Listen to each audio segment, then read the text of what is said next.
Hello, hello, hello, welcome. It's another beautiful day. It's another incredible, okay, let me say it promises to be another incredible start to the week. It's Sunday, the first day of the week, and I'm already getting excited by what is going to happen this week. And last week gave me so much confidence that this month is going to be an amazing one. And this week is going to cement that fact, literally. I can't wait. I really, really can't wait for the week to get started. It's going to be an incredible one. It's going to be an incredible week. Going straight into our charts, going to we're going to look at today's the market. The market opens later today.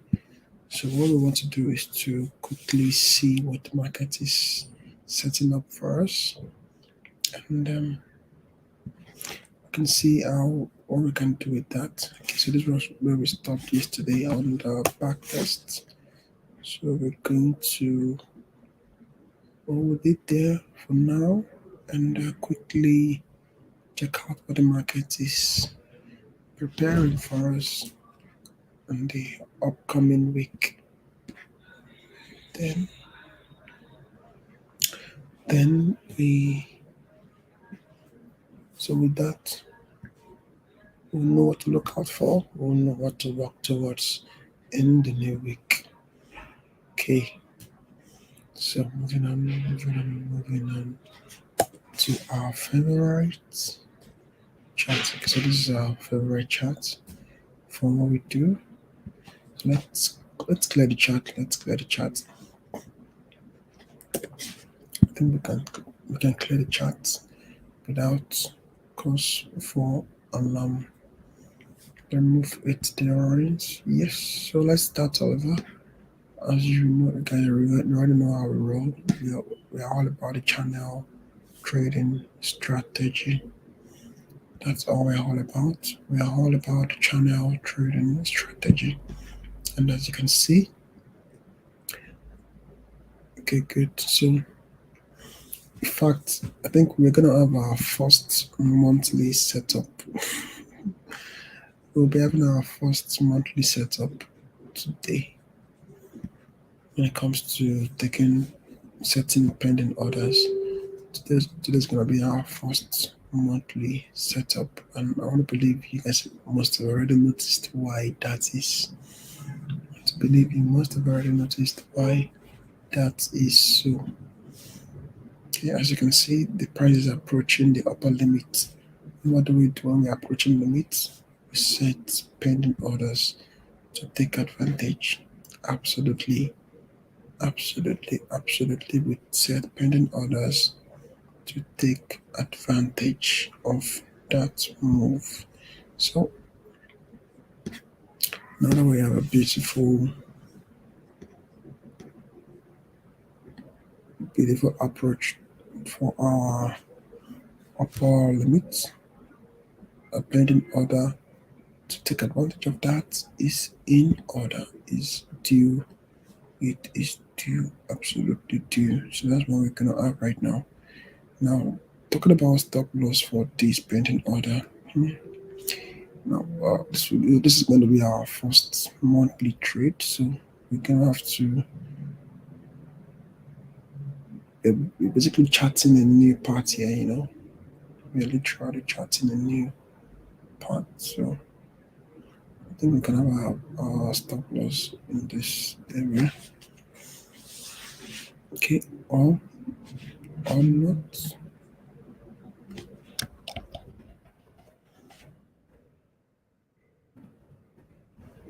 I think we can afford to have our stop loss. Okay, I think this is fair enough. I think this is fair enough for our stop loss. Let's not be too greedy. Okay, let's not be too greedy. So that's fair enough for our stop loss, and our take profit will be the first. Okay, this is the first. Can you see? Okay, this is the first resistance. So this is the first resistance on the way down, and we can have that as our first target as 1 to 2 risk reward ratio. perfect, perfection. Of course, we can have, we can then go multiple, we can then go one, two, three, four, and multiple targets. So that's this is the outlook for the well, for the rest of the month and next month, for the few upcoming months. So what we can do now, I think, come to think of it, this will make us to start considering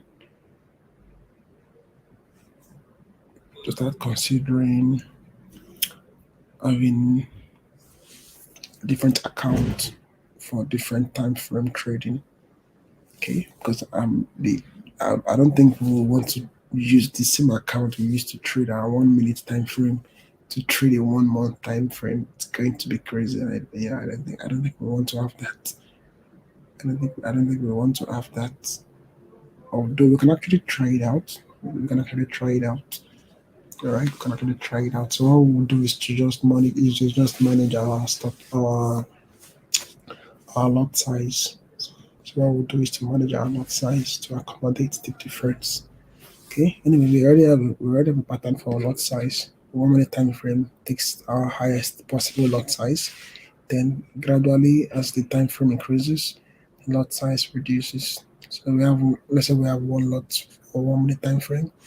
Then we'll have 0.8 for 5 minutes, 0.6, 0.4, 0.2, 0.1, and all the rest 0.1, basically.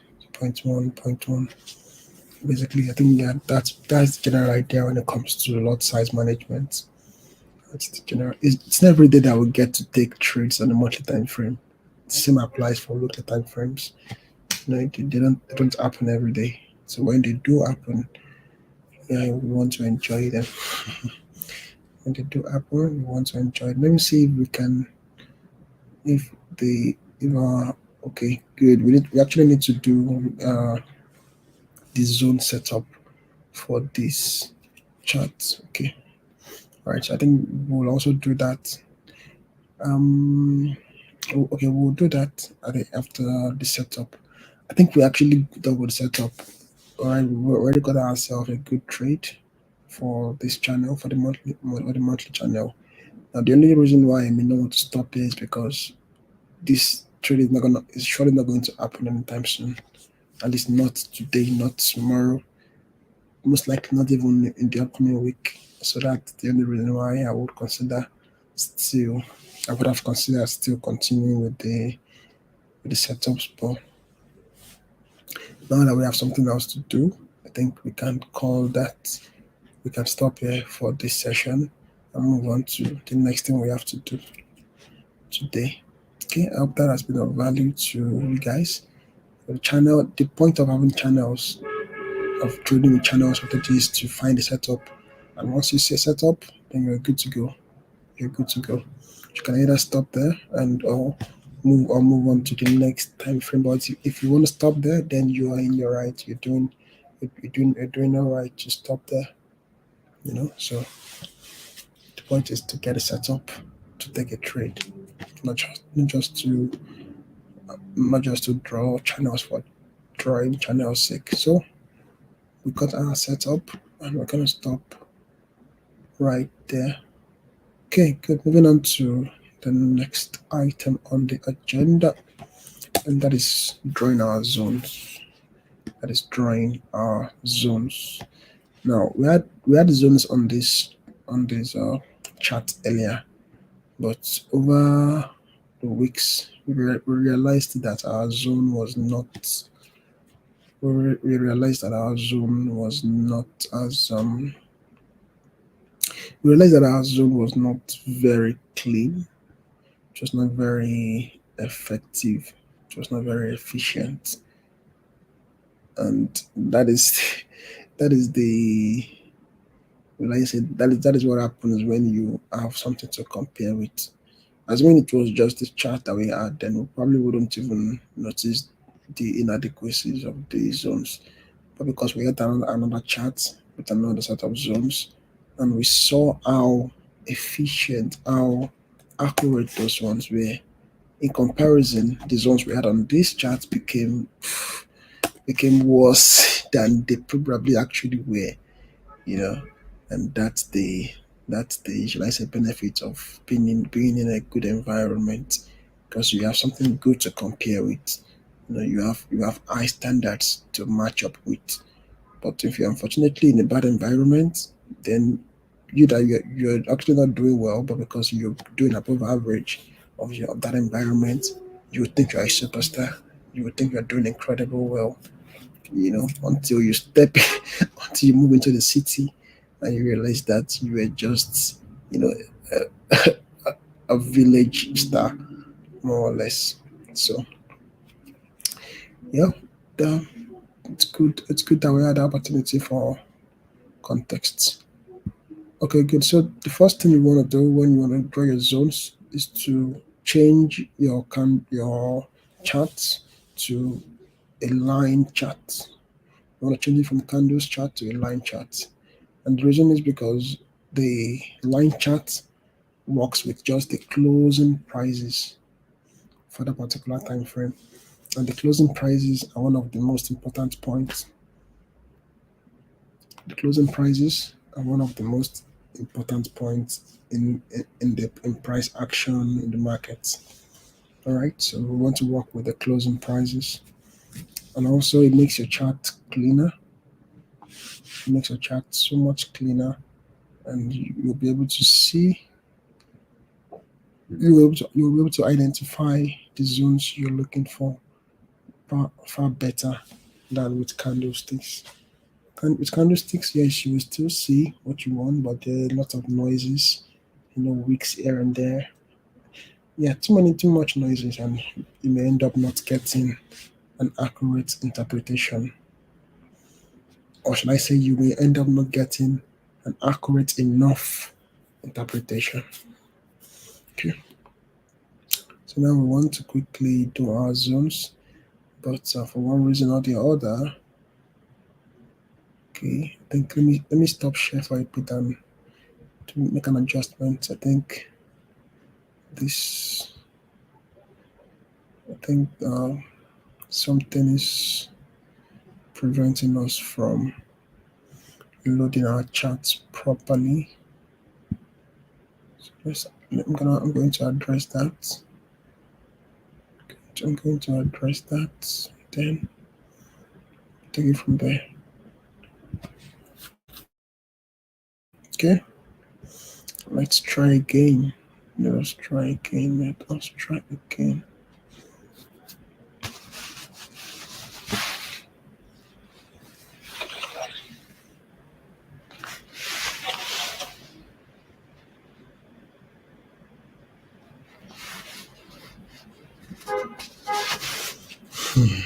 Okay.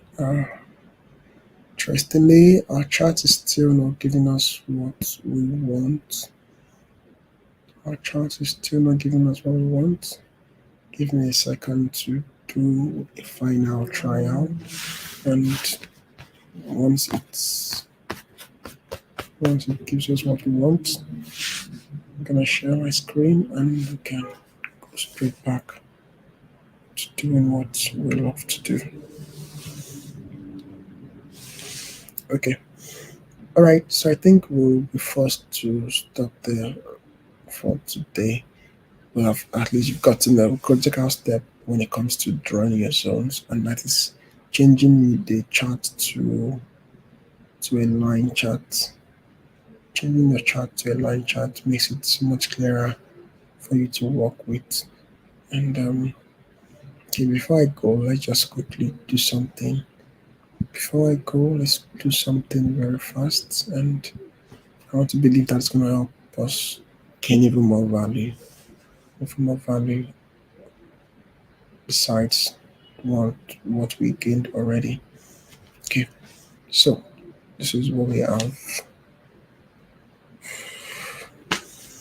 So it's quite a tough one, but guys, yeah, speed is everything, and time is quite expensive. So we've tried. Yeah, we've tried. And the next we'll get better at this. We'll get better at this. And things will surely align better with time. All right, guys, that'll be all for today. I want to have a good one. Enjoy your week. Stay intentional. Take records. Take records of your wins, of your losses, and observe what you learn from them, from both your wins and your losses, and those things will surely put you in a better position to win even more, to win even better in the future. Have a good, have a good week. Have a good week.